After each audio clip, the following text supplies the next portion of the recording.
दोस्तों अभी देख सकते हैं ये खरे वगैरह सब चीज़ है। ये गांव का सीन इसी तरह से रहता है। माचा देखिए और इधर खरे है। इधर थोड़ा सा धान कटने का दिन आ गया। धान कट के देख सकते हैं। उधर धान कट के भी रेडी हो गया है, देख सकते हैं।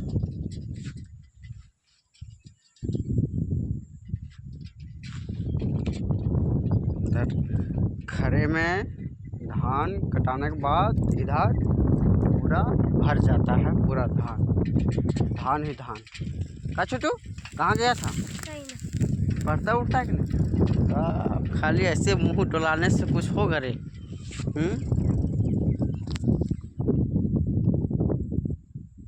कहाँ गया था? स्कूल का पढ़ा? का पढ़ा? नहीं बताता है। चलो ठीक है, देख सकते हैं।